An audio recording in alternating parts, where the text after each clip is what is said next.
How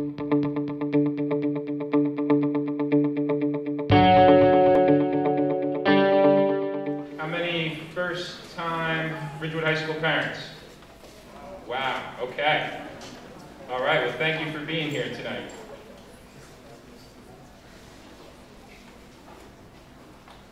Okay, so just the goals of this evening. First and foremost, we want to talk to you a little bit about our core values and mission here at Ridgewood High School. You're going to hear a bunch of our leaders in the building speak tonight, and even some of our students who are just coming in. So you're going to learn a lot about our mission here at Ridgewood High School.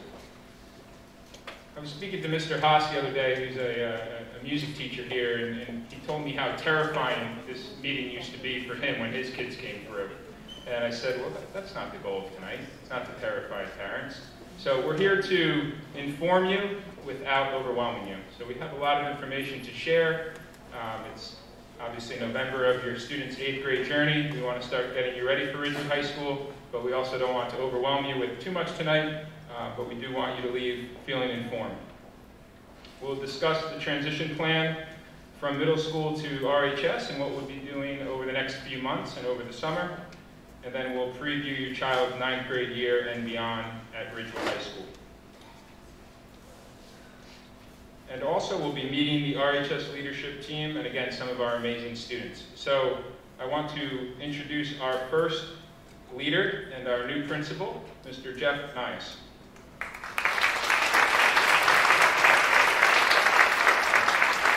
Thanks, Dave. Hello, everyone. I'll let you see my face if that's okay. It's really great to see everybody here. This is the first year, me being principal, but I've been in Dave's role for so long, and it's kind of nice having not to worry about this meeting and just come up and say hello and welcome you. But I do have a few messages for you, and first of all, thank you for being here. It's great to have, such a nice crowd. I normally save this slide for the 9th grade parent meeting, but I thought it was relevant because, you guys will be coming back here in September, and you might hear me say this again, but I think it's so nice to hear it now. And you can kind of utilize it for your sons and daughters at middle school at this point, or, and think about it next year as coming in with a clean slate. And what I tell the 9th grade class, and can kind of pass the message on to the 8th grade class as well, is you're coming into a large building, and however you did in middle school, and most of our kids do very, very well and come in and are excited. And I always tell the kids, continue to do well, just pick up. The rigor's a little bit more challenging here. We have support, and we'll go through all of that tonight and next year. But, you're coming in with a clean slate. And I also tell the kids who maybe didn't do as well as they wanted to do in middle school, you have an opportunity to shine and pick up the pieces and come in and, start all over. And we welcome them with that message. And there's 3 very simple things. And if I had to, I probably said this over my, 15 years in guidance, probably 1,000 times to 9th grade students and 10th, 11th, and 12th grade students. If you want to do well here, and I think this would equate to 8th grade as well, there's 3 things to do every day. 1, and I call it PhD, participate. Raise your hand 1 time in class every day. Ask a question, be involved, be a part of the discussion. Number 2, get help if you need it. And getting help is, kind of, we have period 9 here, but it's also one of those things where, you're going to talk to the teacher sees you there, they know you're trying, but you're also hopefully getting the assistance that you need. And then the 3rd thing is very simple, is just keep up with your work. And usually you do those things and people are very successful here. And then I also want to talk a little bit about Skyward and Communication. I know that's something you have at the middle school as well. And I just tell the parents, know your kids. Sometimes Skyward is something you need to look at very often. And sometimes it's something you don't have to look at so much because your kids are keeping up. They're doing what they need to do. And I think sometimes when you're looking all the time, it stresses them out. And sometimes they're going to have a 50% on a 1 out of a 2 assignment.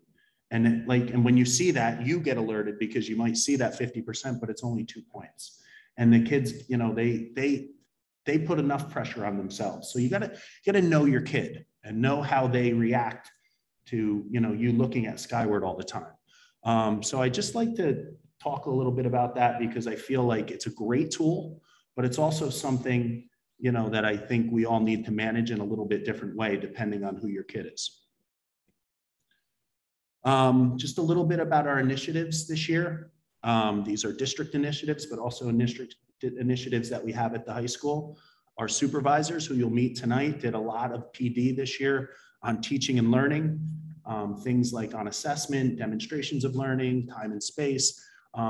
They've really done a great job on our professional days and training over the summer with our staff. And then one of the other things we've been taking a lot of time on is exploring alternate schedules on the elementary, middle school, and high school. There's going to be a meeting on December 1st. We'll give you some more information on that for anyone that can come to that meeting at BF. But there'll be more information on that to come. So there may be a different schedule here in the coming, you know, possibly next year. You know, we're exploring that now. We've been doing a lot of work here on social emotional learning for our staff, which equates down to our students, which again, after the pandemic and being out for 18 months, it's really paying off, I think, and we've been doing a lot of great things with our faculty. And of course, DEI, we've been doing a lot with diversity, equity, and inclusion, training our staff and, you know, helping, you know, push the district initiative on that in that area. Some of you may have seen this at the board meeting last year, but, you know, we want to talk about some of the exciting things that are going on here. One of the things that, you know, you may have heard, we got a donation last year in the spring for $635,000 from one of our alumni, Dave Duffield, who was a class of 1958, and specifically gave us money in these 3 areas. We just gave him a midterm report, which, you know, Mr. Mccullough, who you'll hear from tonight, Mr. Kilday, who's helping out with that, and many other people on the district level.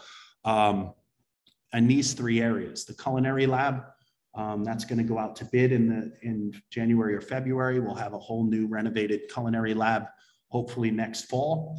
The makerspace is coming along. Kids are using the equipment now. We've got the new 3D printer, a large format printer that's just been installed and staff is being trained, a new router in there. And it's just a fabulous space that all of our students have access to. And some of the things that the kids are producing are really, really cool. And, you know, that's something that's happening right now. Kids are using that area. And then the TV studio, some of you might have seen the cabinets outside in the hallway out there. Looks like a little bit of a mess, but that's getting renovated and it's getting all digitalized. So that's going to be a place where kids can do podcasts and really use our facilities and, you know, state-of-the-art stuff. But thanks to Mr. Duffield, we have the, you know, the ability to do that. And this is just one area, I mean, that we're like expanding, and there's so many other places, you know, which HSA donations and other things that we're doing with the building. So I thought that was good to talk about. And then finally, it just so happened like last Tuesday, we had an HSA meeting, and Mr. Bailey and I were there, and we're kind of talking to the parents. And I thought Dave put this slide together, and it kind of encapsulates one day at RHS. But this one day, I mean, it's kind of a typical day here. And I think I'll end with this. On that particular day, our girls' soccer team played around 2 o'clock. We had a number of our teachers it was a beautiful day, if you remember last Tuesday, brought their classes out.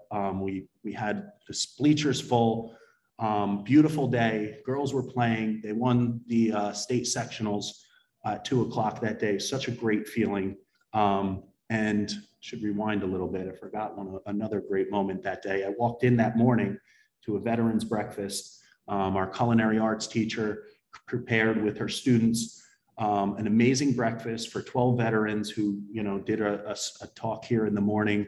And the students, prepared breakfast for them. It was a great spread. And they learned with 150 students sitting where you are, learning about, what it is to be a veteran and some of the, from each of the branches. It was wonderful. Fast forward to around 4:30 that day, the volleyball team played and beat Clifton in the gym. They won a sectional title at that night. Such a great evening. And then I walk out of the volleyball, I come back here and there's 350 seniors in here having a pasta dinner with salad, with their GA. That's the picture of Meg Schaefer. I really should have brought a laser pointer, but she's smiling if you can see her on the bottom right. They were just having a blast. It was so great. And then, from there we went to the HSA meeting. So it was just like, that's a typical day here. I mean, this building is used all the time, just like it is now. And, we're very fortunate to have a new set of students coming in, which are your kids next year. So, we're very excited about that. I'm excited to be in this new position and for you to meet the team here tonight, and welcome. Thanks for coming.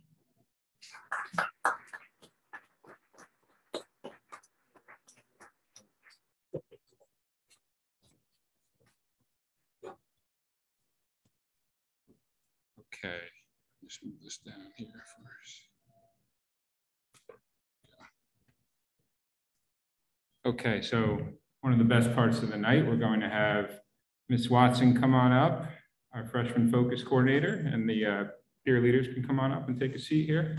So we have the largest high school in Bergen County, and one of the programs we're most proud of is our freshman focus program. I've been a part of it myself for 10 years when I was a counselor, and this year, my first year back, I also supervise one of the classes. So every 4 days, I get to be a freshman and go into freshman focus and get some intel and the word on the street and learn from our freshmen. But I want to introduce Miss Andrea Watson, who's taken over for Mr. May, who ran the freshman focus program for over a decade and was a mentor of mine. And it's just such a special program in our school. Again, we're a large building, but this really welcomes our freshmen in and gives them leaders, juniors and seniors to look up to and show them the ropes. And a lot of high schools have different orientation programs, but ours spans from August all the way until April. So it's something we're really proud of and couldn't be happier with having Miss Watson here taking over the lead from Mr. May. And you think about it, she'll see every single student that comes through Ridgewood High School, and they couldn't be in better hands. So Ms. Watson, come on up.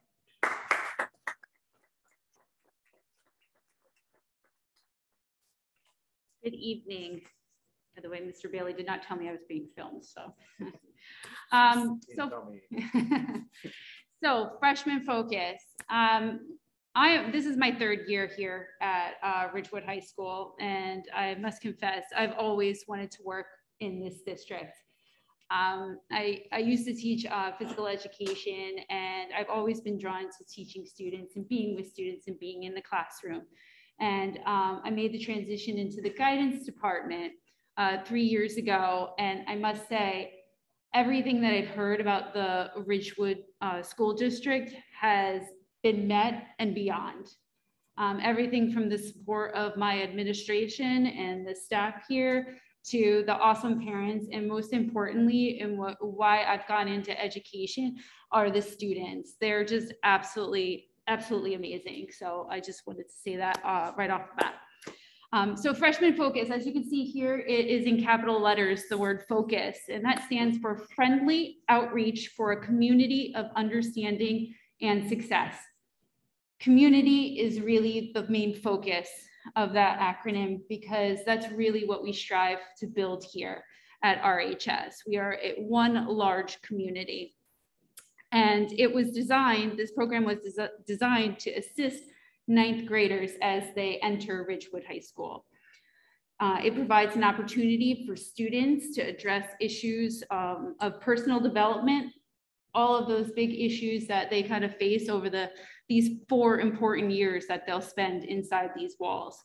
And we're here to help guide them through. They'll be mentored by our juniors and seniors, our peer counselors. And this program kind of really gives them space to let that happen.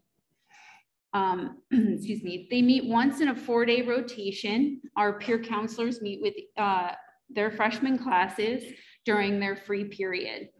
The PCs have been carefully selected, excuse me, and trained to help supervise, guide, and mentor the freshmen through their introductory year. These young men and women are really the key element to this program. They give up their time, they carefully plan, they really kind of reflect on what it was to be freshmen and what they went through and their experience with the program. And really, we've batted around numerous ideas and gone back and forth, and they'd say, no, Miss Watson, that's not gonna work. It's just not gonna happen. And I stick my hands up and I say, you know best. So they really give their heart and soul to the freshmen and the kids and the program, excuse me. Their work is complemented by myself, Mr. Bailey, Mr. Nias, and the other staff member that will meet with them throughout their freshman year. During this time, we cover a wide range of topics, everything from changing friendships and navigating how to kind of deal with that, meeting new people, and sometimes friend groups change. Study skills, we're doing a whole month on stress management right now, conflict resolution, and a whole wide slew of things in between. And so we really kind of run the gamut and a lot of different areas and really try to promote things in a way that helps support the freshmen as they navigate this year. Because for some, it's a smooth transition. For others, not so much. And especially after the last 18 months, we really kind of focus and make sure that they have all of the support that they need and they know where they can go should they need anything.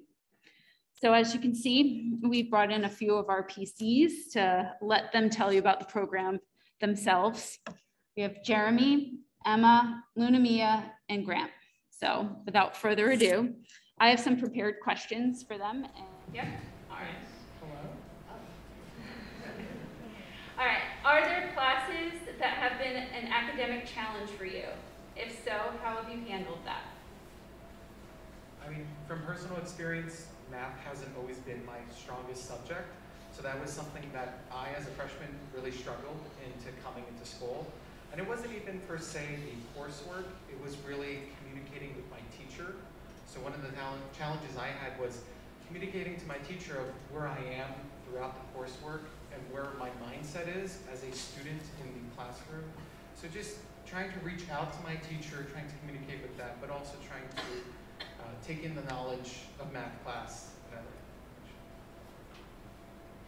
I'm Jeremy, I'm a senior.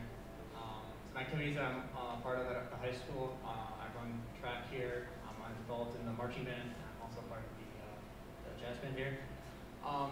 I'd say one of the hardest classes that I had to deal with, I mean looking back at it, it wasn't that hard of a class, but my 9th grade biology class, coming in my freshman year, this one kind of hit me pretty hard because my teacher would give like these pop quizzes and every week like randomly throughout if he thought that the students weren't actually paying attention. And a lot of the freshmen that I was talking to had the same teacher and the same experiences. And the way that I kind of went about this was instead of like studying like really hard like at the end of the week or before a test, every night I kind of just like flip through the day's notes, just kind of like refresh myself, kind of just like go through it. And spend like 10, 15 minutes just every day, just like after school, like, okay, this is what we did in class, this is that. Just so, no matter like what day of the week it was, we hold the pop quiz, like I had to be like ready. And yeah, that's my experience with that.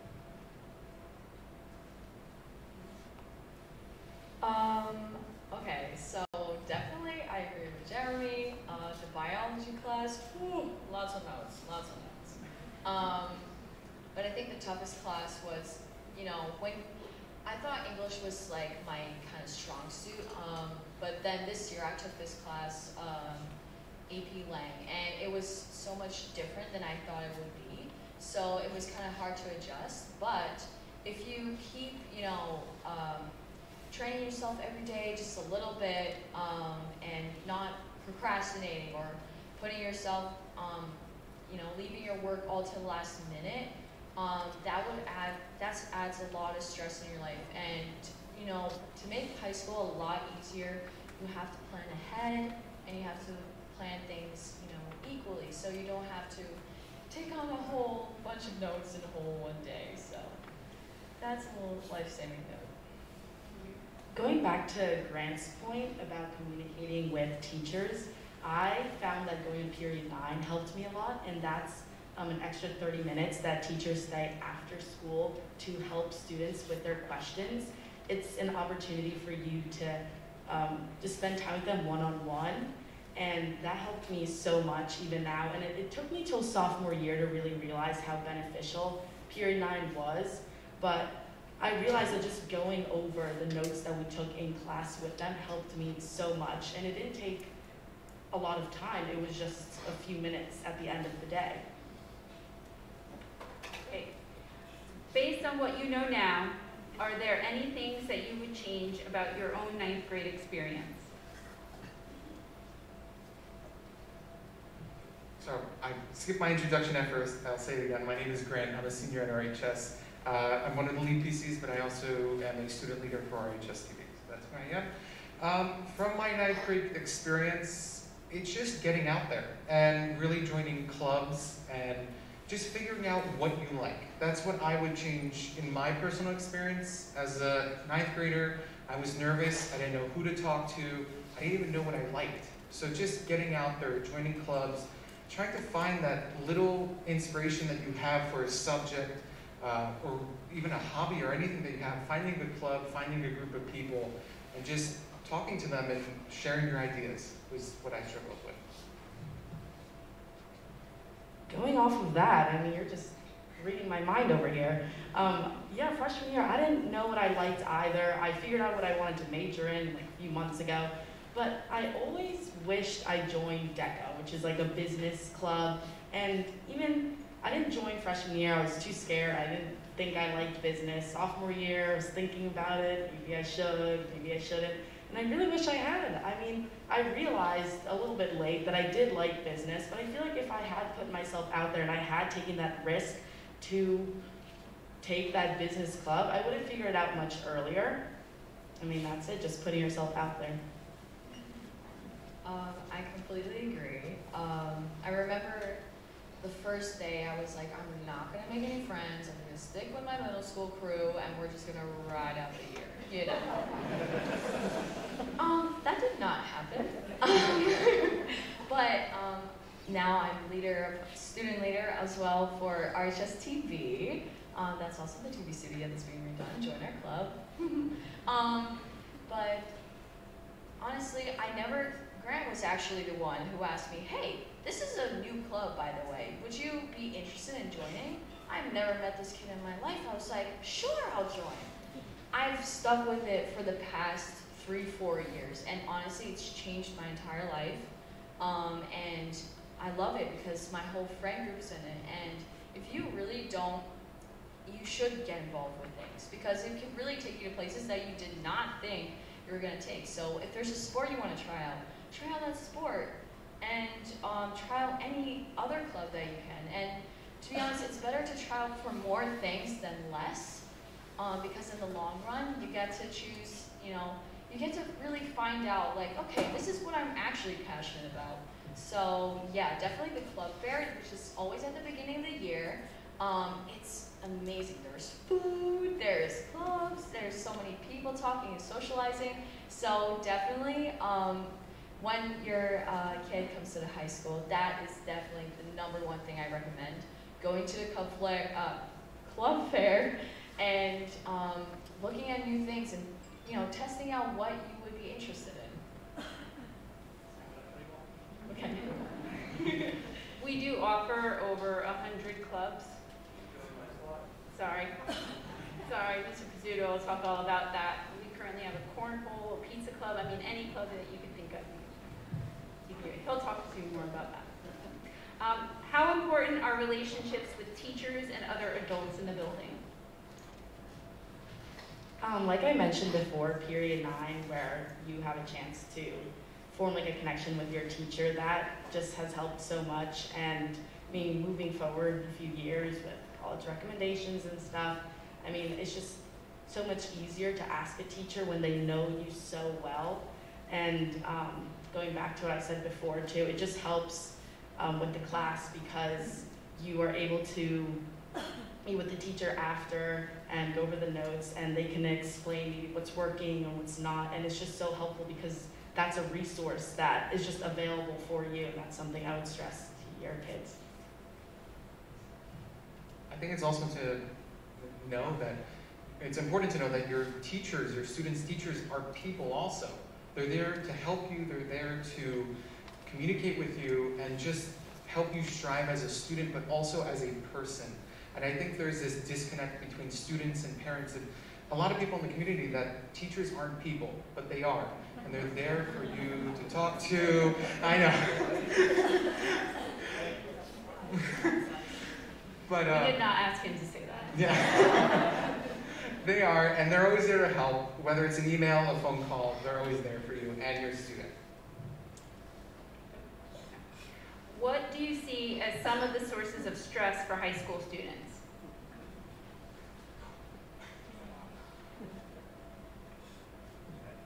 I think a lot of the stress comes from the first kind of transition. You know, the first couple weeks, the teachers like understand you from 8th grade, and it can kind of be tough. But I think in order to really calm down and like not be so stressed all the time, is to kind of just like focus in on like a lot of stuff. You know, you're gonna cut out a lot of stuff in your life.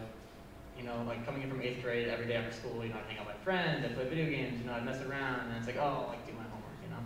But like I think when you come to the high school, you gotta like kind of zone in and be like, all right, you know, I gotta get this project done. I should start today. I have this test coming up at the end of the week. I should start studying for that today. And I think it really just comes down to just managing the schedule. Something that was hard for me freshman year that caused me a lot of stress was balancing my social life and then my academic life, because freshman year you're introduced to these new kids that you've never met before, and you have so many opportunities to hang out with them during your frees and after school, and I just wanted to meet everybody, where I kind of put my academic life to the side, like what's homework, and that was just stressful for me because my grades were starting to slip, but I was having a good time. So then there was a point where I was like, this is not right. I need to find that balance. And I actually talked to one of my peer counselors about it when I was a freshman, and they helped me like form a schedule and reorganize my priorities, and that just took so much stress off of my life, and I was really grateful for that peer counselor. What do you see freshman students struggling with the most? What's the biggest learning curve? There's no way of going around this. The high school is massive. It's confusing, and at times, even for us, it's kind of scary because there are rooms everywhere, and it just feels like at times where you have like the maze effect, you don't know where you're going, you're lost. The thing I feel like is just take a breath, relax, you're not alone, you're always there, and look around, find the signs of the school. I find a lot of freshmen lost their first couple of weeks, which is okay and is expected. And just look around, breathe, know that there are kids all around you and everyone is willing to help. I don't think in my freshman year I met a single upperclassman that was not willing to help me find a classroom. So I found that amazing, but also just one of the stresses that freshmen deal with. I think also one of the stresses is just the pressure they put on themselves in terms of grades. Usually, I think the first quarter grades came out, and I heard a few freshmen in my class saying like, oh, I didn't get the grades that I wanted, and they were being really, really tough on themselves. I was like, you can chill a little bit. It's okay, you know. There's still 3 more quarters, and I feel like students, you know, if they find that they have problems with their grades, there's always period 9. You can always talk to your guidance counselor, and you know, yeah, because I see a lot of them stressing about it, and, you know, I don't know how to end this, but, okay.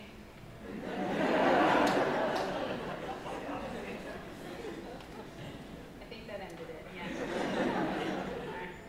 What academic advice do you have for the parents of the incoming freshman class? I think you kind of have to like figure out like what type of student you have. I think a lot of people come into high school with really high expectations, or they try to push their kids, or everyone wants their kid to do well. But I think especially the first quarter of freshman year and freshman year is just kind of figuring out like what type of student you are.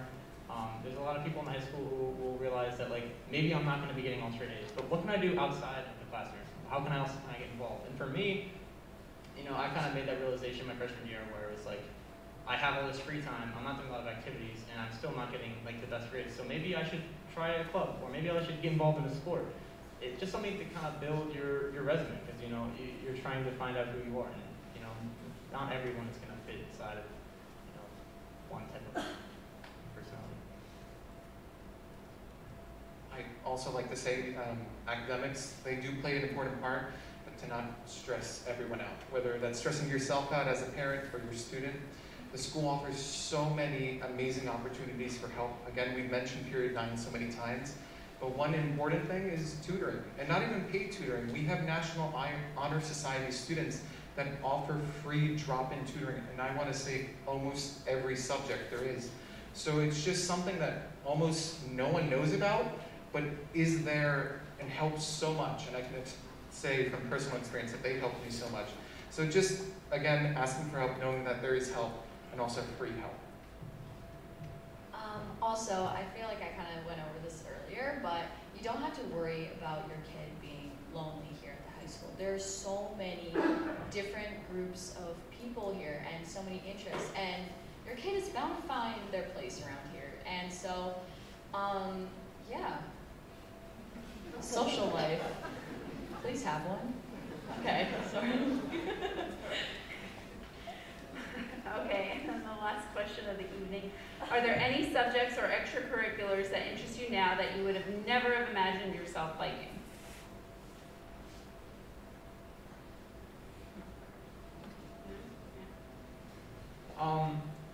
Yeah, so I was never really the biggest athlete at the high school.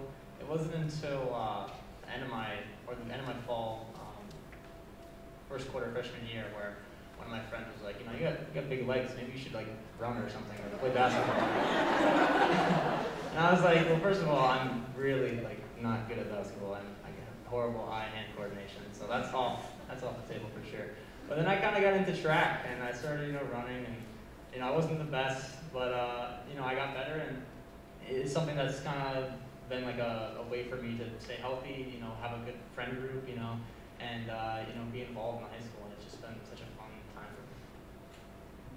for me. This year, I became a music mentor for a symphonic orchestra, and that was a big step for me because as a musician, I've been playing music my whole life since first grade, and I never liked performing in front of people. I always just kept music to myself, or just was part of an orchestra, kind of hid to the side and played with everyone else. But I decided that I should just take the step to try and teach the freshmen or like the kids in symphonic orchestra how to play an instrument that I love so much. And it was nerve-wracking because I was like, if I make a mistake, that kind of ruins my credibility as a music mentor. But I didn't end up making mistakes, which is great.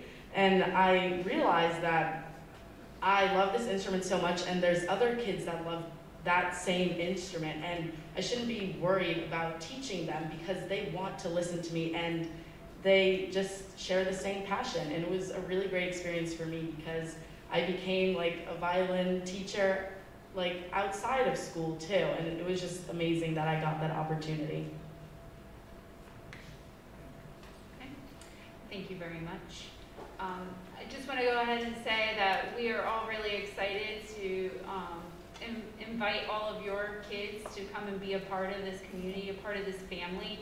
And if there's any questions or concerns that you have, please feel free to email me. It's A Watson, W-A-T-S-O-N, at ridgewood.k12.nj.uf. So, I know it's a long but yes, so thank you very much for your time. All right, so just wanted to cover a few different points from a guidance perspective. And the first is, you heard the kids just talking about it, but something we really believe in as an administrative team at the high school, and something we talk about with students, with teachers, with parents, with the community, is really looking at the 24-hour day of a student. And you're going to hear about our academics here in a minute, and that is a very important part of their day, but it's also not the only part of their day. Pediatricians now recommend that our teenagers are sleeping 9 hours per night. And usually the kids laugh, the parents kind of snicker when we say that, but that's what the doctors are telling us. So if you break it down, they're in school for about 8 hours. That leaves about 6 to 7 hours of life, family, friends, sports, theater, jobs, homework, tutoring, clubs, whatever makes up their day. So it's just important as a community, and Dr. Ann Robinson, a pediatrician in town, has been instrumental in working with our leadership team here for the last decade, and Mr. Nias, and Mr. Pizzuto, and our other administrators, about what a healthy, balanced clock looks like. But as a school, we just want you to know, as your kids are about to enter into our walls, what we prioritize. And we do try to counsel and students and parents on the entire day and to find the right balance. And it's not easy, and it takes individual counseling and teachers helping and administrators, and it's a journey. But the idea is for each kid to have a balanced, healthy, fulfilled, rewarding, challenging day. And that's what we try to provide each day for our kids here. But it does take a community. So just some initiatives from our guidance department, which will affect your kids over the next few years. We are trying to see 500 colleges as a department by 2025, just to give our students and families some better detailed counseling on specific colleges. So our counselors have already started that. We are just about to launch our new website. Ms. Toronto has really worked hard on that over the last few months. And we're going to have some more middle school help and support on our website. I was at GW last year with Dr. Kashmanian and their team. So I was able to kind of get insight into their needs and parent needs and student needs as they're transitioning into Ridgewood High School. So our website will send out a message to all our 8th grade parents as well, and that's available. And hopefully it gives you a lot of information and again, informs you, but does not overwhelm you. And it's hopefully a useful website that you can use over the next few months. We'll have our guidance monthly newsletter, which will run next month, will be our first one. We have a Maroon Minute faculty and student interviews. As you see, we have a lot of amazing students. We have faculty members that we're very proud of. So we're going to, on YouTube and Spotify, be doing some short interviews. We had our first one with Mr. Nias, which we'll release tomorrow. You can follow us on social media at Maroon Guidance. And we're also, you heard about our freshman focus program. We have a senior focus program as well in the first quarter, where we help our seniors with the college application process. This spring, we'll be running our first version of sophomore focus, which will help our students with some career exploration, some leadership training, as well as helping them with scheduling. And then your juniors eventually will have junior focus, which will help them get a head start on the college process their junior year. By the way, this presentation will be, we'll email it out by tomorrow to everyone as well. Okay, so the role of the school counselor. So guidance is near and dear to my heart. At my core, I'll always be a counselor. And there's a lot to it.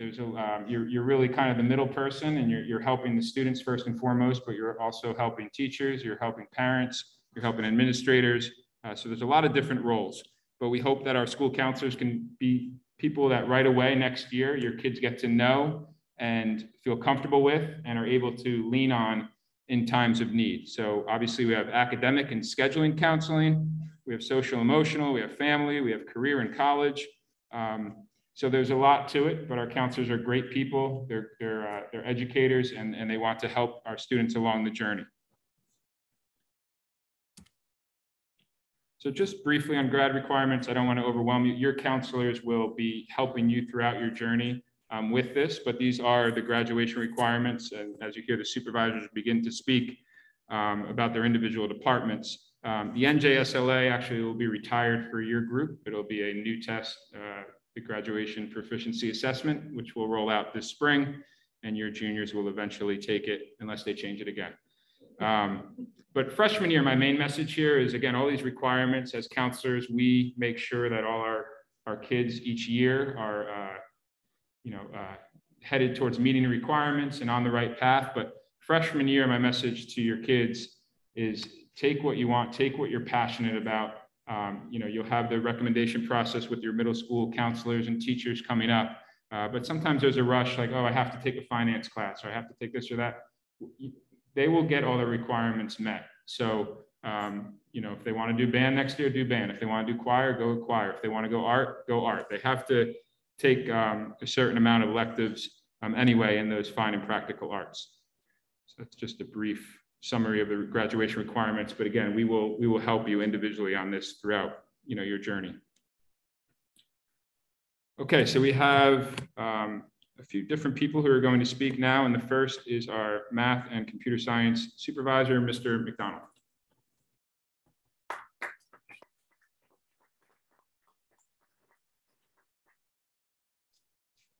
Good evening, welcome. I'm glad everyone was able to get in here today. I'm glad we also ordered this great weather. It's kind of strange for the date, but for it to be 60 degrees out, can't complain. There's really going to be 4 courses that your child could take as an incoming freshman, and it'll be based completely on teacher recommendation on how well your son or daughter did in 8th grade. So my recommendation is if you have a question about the recommendation that the teacher made, then reach out to the teacher. The teacher will explain why the recommendation was made. I've really worked with the teachers a lot, saying we want to make sure that these kids are brought into the high school in a place that they're going to be challenged, but they're going to be successful. We're trying to relieve the stress as much as possible, because we do realize that for these kids, grades matter, and we understand that. But we also want them to be in a place where they can feel good about the work that they're doing in the math class. Our math program is rigorous. If you're coming in as a freshman from geometry class, you can be placed in the advanced algebra class. That will bring you up into the AP calculus course as a senior. So I will be here afterwards. If you would like, if you have any questions about the math program, I'll be happy to answer them for you. So I just wish everybody a great day and happy Thanksgiving, and thank you so much for coming.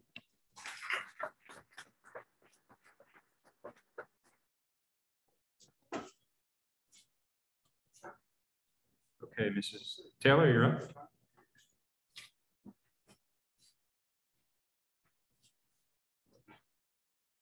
Hello, everyone.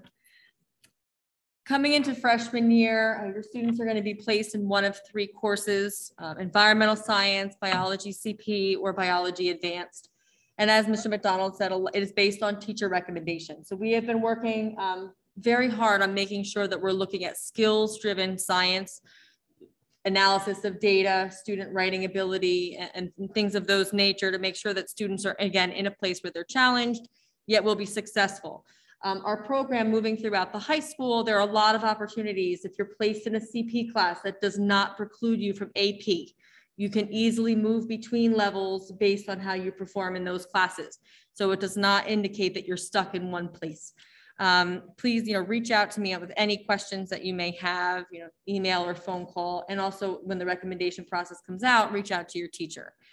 One thing that I do want to mention is in the science program at the high school, we have 2 specialized programs. This time next year, you're going to want to look for these emails that will give you more information about that. Sometimes people miss those important emails and notifications. So any interest in our RAP or CPM programs, that comes out right around this time and in December of next year. So if your student is interested in medicine, that might be an email that you really want to look out for.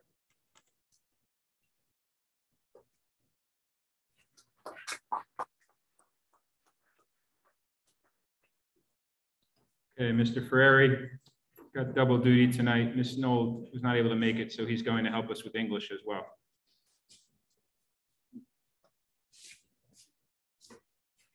Good evening, everyone. My name is Mark Ferreira. I've been a supervisor in the humanities, started social studies in ELA for about 3 years. And then for the last 7 years, I've been the social studies, world language, and business supervisor here at RHS.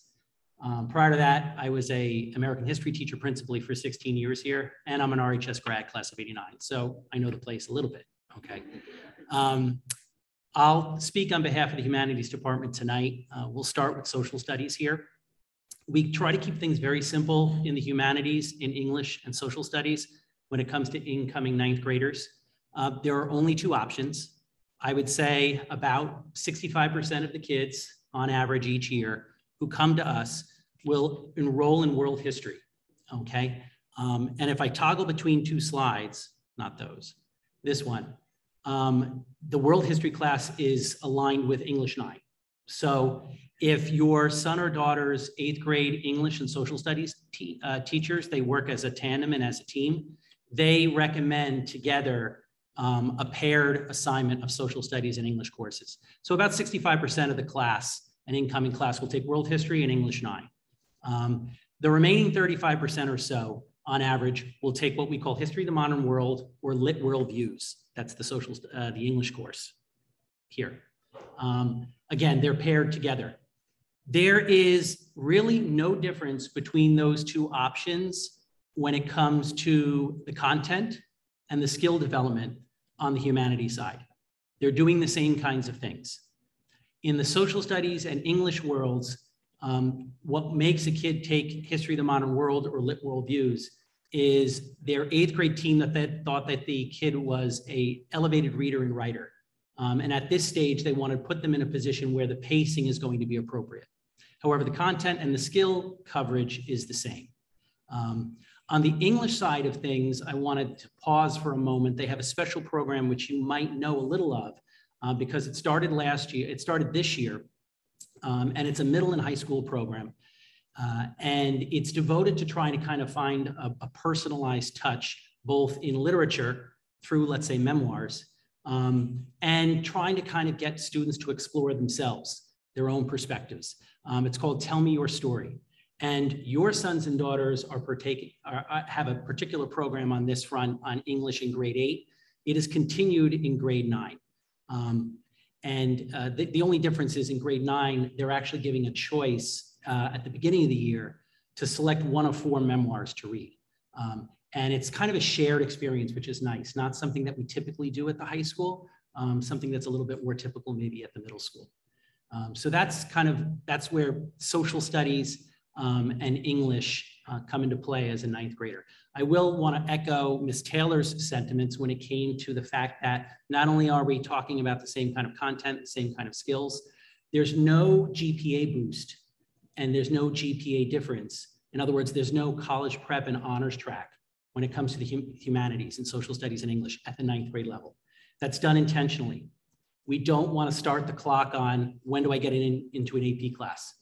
We want to give it an entire year for students to kind of get grounded, feel comfortable with what they're doing. And then the 9th grade English and social studies teams will make the call on the wide spectrum of possible choices in the humanities for 10th grade.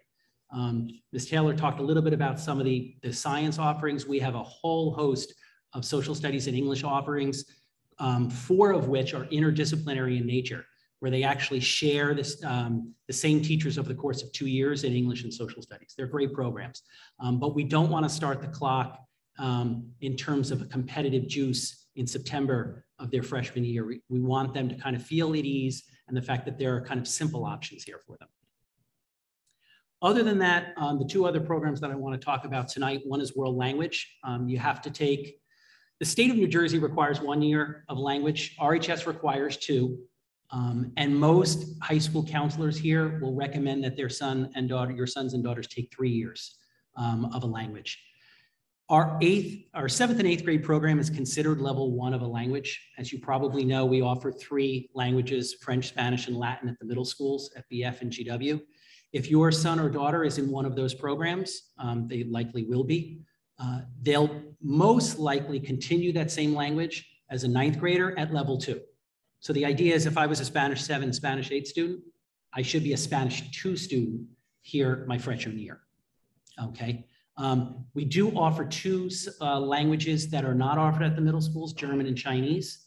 Typically in the month of January, I'll bring a group of high school world language seniors down to the respective middle schools to meet your kids and talk a little bit about what the language offerings are. A lot of it we do to kind of push our German and Chinese program out, since those are 2 programs that they wouldn't be familiar with. For the 3 that are offered at the middle school, because you'd be starting at level 2, most likely, you have the option and the ability through 4 years to get to an advanced placement program for your senior year. For the other 2, obviously, you'd have to start a Chinese 1 or German 1, unless you have some language ability in those disciplines in your background. Grandma talks to me all the time. My dad's from Germany. That kind of thing is a one-on-one program where you would contact me, we would arrange a placement exam, and you could place up or down on these systems. Typically, our program of studies at the honors level for language starts at level 3. All right, so there are no honors designations with our world language program at level 1 or 2. And there will be instances where your language teacher this year may ask or may recommend that your son or daughter remain in a level 1 track. It happens occasionally. All right, so we want to put the kids in a position where they are most comfortable with what they'd be learning. Finally, I want to just say a word about our business department. You had one of the, I think, young ladies earlier as part of the freshman focus team talk about the fact that she was remiss that she didn't look into DECA as an option as a 9th grader. It's a robust statewide program that many high schools participate in. It's basically a business program. It functions as a large extracurricular activity where kids compete at the local, state, and a batch of our kids will make it to nationals each year in an area of their interest. It could be merchandising, it could be marketing, it could be entrepreneurship. It runs the gamut in the business world. And likewise, our program here is quite flexible. We only have 3 business teachers here, but we offer close to 20 classes. The ones you're looking at the slide here are the 3 that are the 9th grade possibilities. And I will say each of these 3 would satisfy the 2.5 credits of financial literacy that the state designated as a requirement for graduation purposes in any public high school in the state. So oftentimes the 9th graders, knowing that their schedule is going to be kind of jam-packed from sophomore to senior year, will take their finance class or their business-related class as a freshman. They have a little wiggle room there. So in other words, we'll have quite a few kids that are orchestra kids who will get boxed out of this. And financial literacy is one of the few courses that we allow you to take online because we realize it's a state requirement. Certain people have crowded schedules depending upon the disciplines of their interest. But most kids will take their financial literacy requirement in 9th grade. All 3 of these courses that you see here are semester courses. So they would be matched probably with like one of Mr. Mccullough's art classes or music classes. So they have some electives to choose. The Intro to Business course is the newest of the 3 that you see here. We wanted to create a course that was a semester in length that gave kids a little kind of potpourri of what would be offered in the future if they chose to take a business course. So for instance, if you're not quite sure about accounting, but you want to get a little taste of it, you would take Intro to Business. They'd spend a couple of weeks on accounting. And if it's something that suits your fancy, we have an Accounting 1 and an Accounting 2 program that you can enter starting as a sophomore. All right. Likewise, with some of these other courses, if you're taking entrepreneurship, we have a kind of a business track for that subject as well. So once again, if you have any questions in the humanities minus English, you could reach out to me, Mark Ferreira. And if you had a question with any of the stuff that was introduced to you tonight on the English side, you'd want to reach out to Susan Nold. That's her. Okay. Thanks a lot.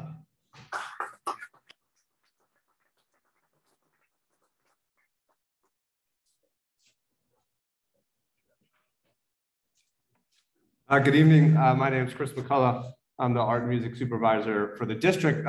So I have a slightly different role. I get to work K-12 with your kids. which I think is really cool. I was at GW 3 days ago to watch a choir class. I was at an elementary school almost every other day, and here at the high school all the times in between that.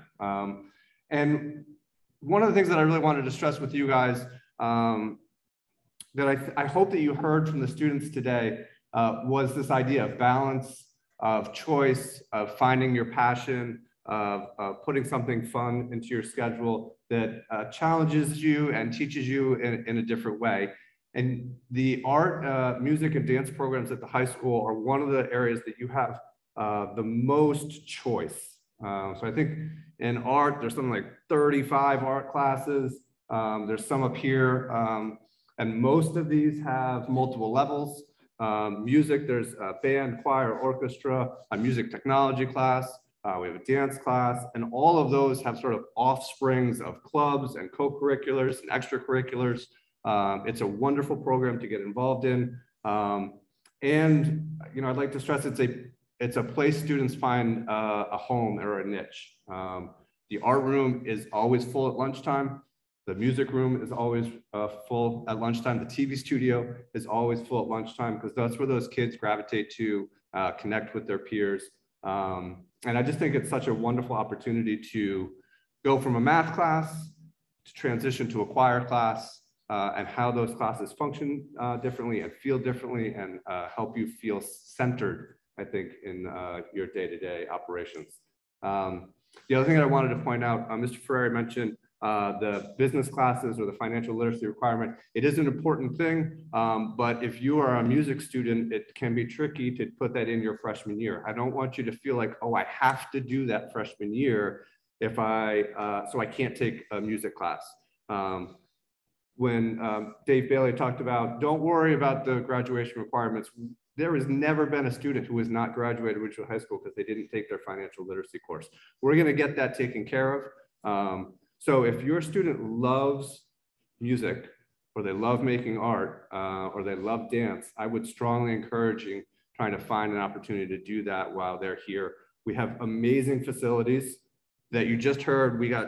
I got about $400,000 to spend this year. So we got some really, really cool stuff. So I would really encourage you guys to take a look at our courses. The other thing I wanted to make sure that I said tonight was, if you have questions, please do not hesitate to reach out to me. Email is great, a phone call is better. If you want to talk about, oh, my son is really into doing a lot of cartooning, what might be and they want to be an illustrator, what could be a nice pathway, or what would be a good first choice? We have a lot that we have to offer, and sometimes it can be confusing, the difference between graphics and media tech. So if you have any questions on any of these, there are, a course description, but that's only a paragraph long. And if you want to have a conversation about what would be a good place, please don't hesitate to reach out. I love having those conversations and trying to guide students into courses that they really will connect with.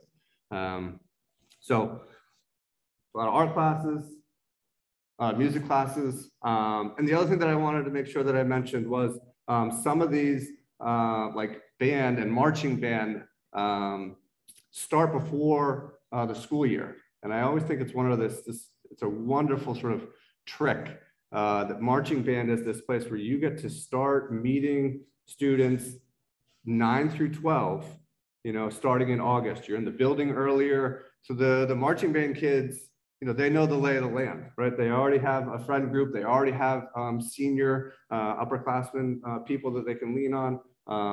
So also something to consider when you're looking at sort of what we have to offer in the freshman year. Thank you so much for your time. I look forward to hearing you. I'll be here at the end if you have questions.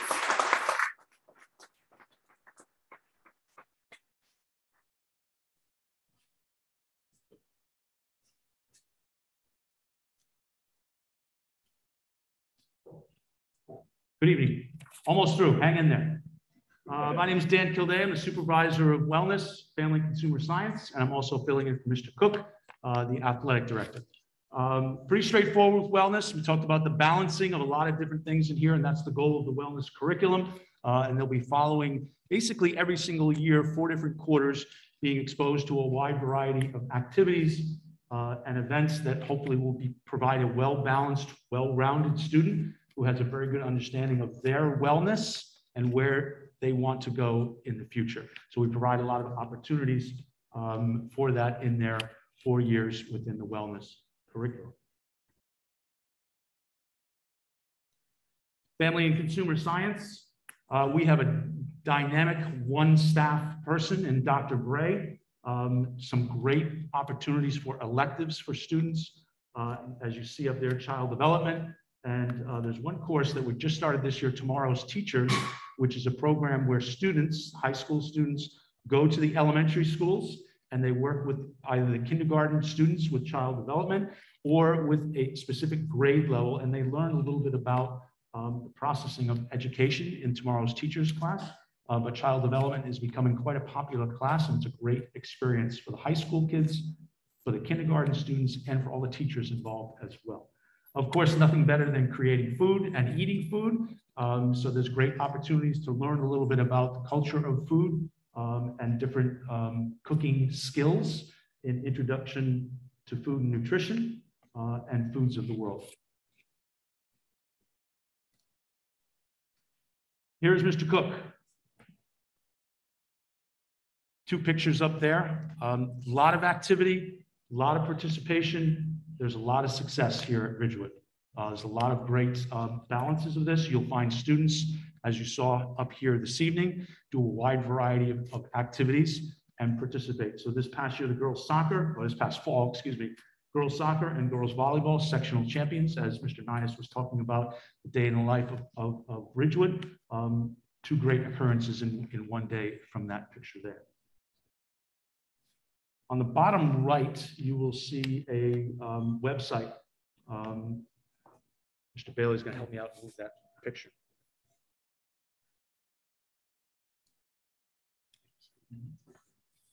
You anyway.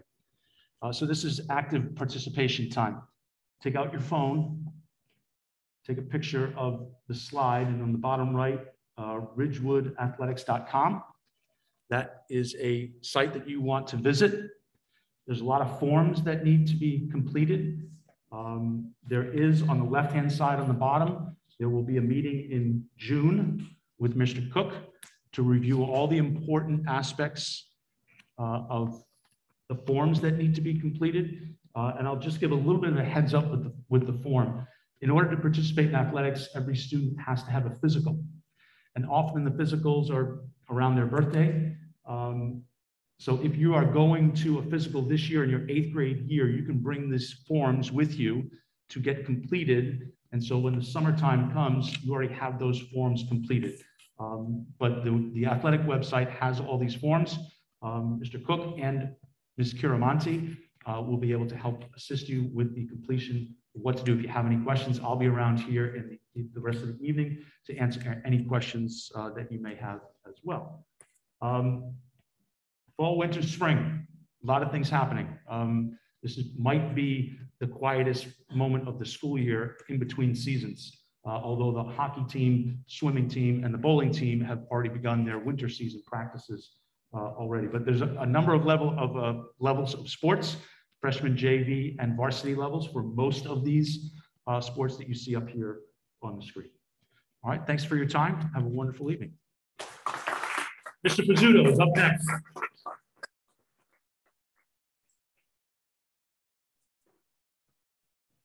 Good evening. We know we're close to the end. We get to me. I'm Basil Pizzuto. I'm one of the assistant principals, counterpart to Dave, and I oversee the grade advisor team, the student life team. And so my friends see me as Rooney from Fast Time. No, not what was it? What's Rooney? Ferris Bueller's Day Off. And sometimes it is like that. And those of you who come to the HSA meetings will get some of the stories about what goes on here. This is still a high school. Even though you saw all the wonderful things, there are things that happen that we have to work on. But really, it's a really special and dynamic team, the grade advisors, and then there's some other support people here with our licensed clinical social workers, which I'll talk about. So there's some hallmarks of Ridgewood High School, and that is like a focus on relationships. So somebody like me could pass through the assistant principal job, and then when the principal job opens up, everyone around was like, why didn't you apply for the job? I'm like, I would never leave the best job in the world. Let Mr. Nias move on to that job. Working with our young people in all different aspects of their lives is fantastic. And we have a team of people that believe that's true. So you will have somebody assigned to your class, a grade advisor, and that person, it's a very unique position. I had a parent reach out and said, you know, make sure you hire somebody with a lot of experience as a grade advisor. I'm like, I don't know where to find that person. We're the only school that has this. So very unique. That person that oversees the entire class and basically everything that's to do with life in the school, the good, bad, and the ugly, and they follow the kids all the way to graduation. And you saw the slide earlier tonight where Dr. Schaefer, who's retiring this year, was standing in the back overseeing her class, going through the memories for all the years at the senior pasta dinner. And, you know, she's beaming because that relationship that you have, and that permeates the whole school. Another thing we believe in is students as self-directed learners and as people. You're going to be struggling a little bit as we wean off the parents and turn on the kids, that they're in charge of themselves. So that is something that's a challenge, and we try to do it, you know, as a relationship over the years to get the kids more in charge of their own lives. Some kids need more support from all of us. Other kids are self-directed completely. So some advice on that is trust the system, but communicate. If you have an issue, you're worried about it, certainly talk to us. Because there, you know, what happens tonight is we focus a lot on like a lot of positive stuff. You walk out here like, oh my God, my kid's gonna be this kid, and then they may not be. And it's a process, and we work on that process. Some kids struggle to get involved. Some kids struggle to do well in school. And so we want to build a support system around them. And that's through relationships. We have a very unique culture of freedom. One of the things is open campus, but it just goes beyond that. Our students do fantastically in a very open environment with a lot of freedom. That's sometimes uncomfortable for people, but I'm telling you it works. If you have any concerns about that, please send me an email. We could talk about it. I've actually went around in the last couple of years, right before COVID started, and looked at a bunch of other schools, kind of like, you know, making sure that what we're doing here, and we have such a fantastic system here, and the other schools are envious of what we have here. And it's really because of our kids, and our kids are respectful of the system for the most part. We have our issues, but we work on those, but they're also that we respect their freedom and that they're self-directed. Another hallmark here is unit lunch. If I'm talking to people from other school and I say that we have 1,800 students, largest high school in Bergen County, and all of the staff takes lunch at the same time, and we just happen to not have much space in the building. We talk about how large the building is. It's not really as large as we would like it to be, but it works. And the reason it works is because there's so much that happens at unit lunch. So many clubs meet, so many little groups of students. I mean, this year I have like 20 students that meet in my office every day. So I have to leave to make room for them. They really, that time where kids could find each other and find connections with staff happens because of unit lunch. When I went to school, they funneled us into, you know, into the lunchroom, 20 minutes, next class comes in, 20 minutes. That's not like that here. There's a lot of time. And then also the fact that kids have free periods allows them to connect with caring adults and their friends and get stuff done more in a natural way, instead of it being, you know, you're called down to the office and somebody talks to you for 3 minutes and then gives you a pass back to class. We have numerous clubs and activities. We have a constant changing number of activities. So when I get to the next slide, I'll show you how to find that out. They are in all different things, and our students are the ones who create them, and they're really fantastic. And we really encourage students to get involved in that because that's really a way to make connections.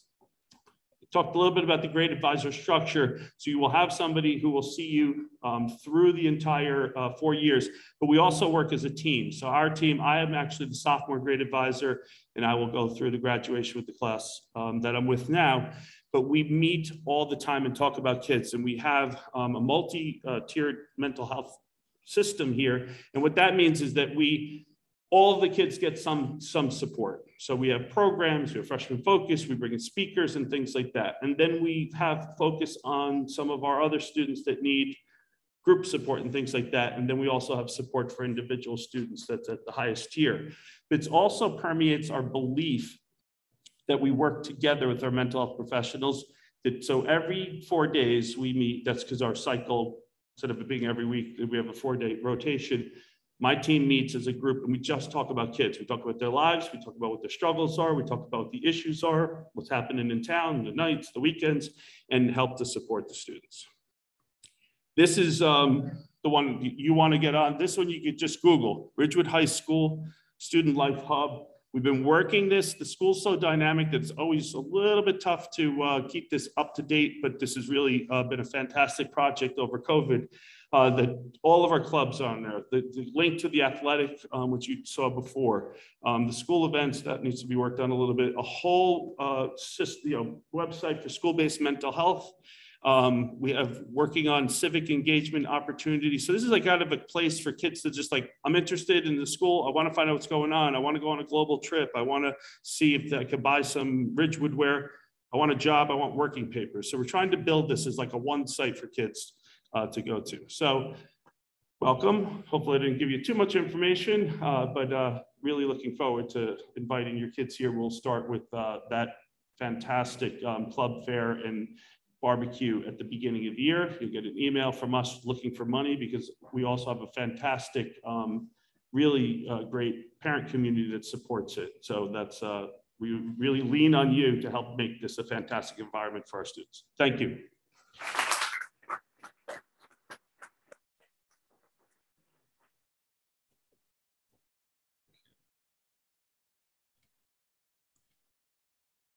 Okay, so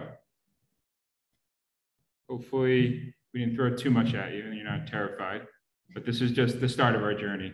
And there's going to be many different sessions coming up during the transition. And again, this whole presentation will be shared with you all tomorrow. Okay, so you'll get everything.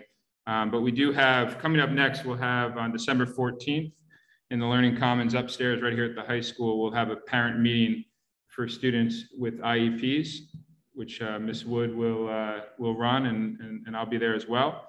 In January, our middle school counselors will start meeting with our high school counselors and our supervisors, the people you just met today, and we'll start planning your students' transition to the high school. And then in May, our child study teams will start collaborating on students. And then in June, our guidance counselors will go down and visit the middle school classrooms to introduce themselves to your students before they graduate from middle school and welcome them to Ridgewood High School. In the summer, you'll be invited to, or your students will be invited to orientation in August. Mrs. Watson and her peer counselors will be reaching out. The schedule will be released the third week in August. And then in September, Mr. Pizzuto just mentioned that first week, we really dedicate a lot of time towards freshmen and welcoming them in, whether it be the assembly, mixer, club fair, 9th grade parent meeting, which next year will be back in September. So a lot devoted to the freshmen and welcoming them into our school. So I just want to leave you with this. I had the opportunity, Mr. D up here was inducted into the Athletic Hall of Fame a couple weeks ago. And I got a call from Jim Stroker. I don't know if anyone knows Mr. Stroker, but I have a couple of rules in life, but whenever Mr. Stroker calls, I pick up. And I was in a meeting, I picked up, he said, Mr. D's at the front door. I said, okay. So I met him. He had not been in the building in 45 years. I was able to walk him around the building, show him the cafeteria. He said it smelled and looks exactly the same as it did 45 years ago. We might look into updating that. Showed him the gym, walked the halls, and it was an emotional moment for him. It was a special moment for me. Here's a man who graduated in 1972 and had so many memories and so many experiences, not all happy, not all perfect days here, but he was so thankful. He's had a wonderful career, a great life, a nice family, and he was so thankful to Ridgewood High School. And it just put it in perspective for me, and it was a powerful 30 minutes for me walking him around. but our role and our job as the administration here at the high school and the teachers and coaches and all the people that interact with your kids from September 1st next year until the day they're here in these seats in a June day about to walk on the field to graduate. So just beginning with the end in mind, we talk about this a lot, but what is our why? What is our purpose? What are we trying to do here as educators? So we thank you for being here tonight. This is just the beginning of our journey. Welcome and happy Thanksgiving. Have a safe trip home. Thank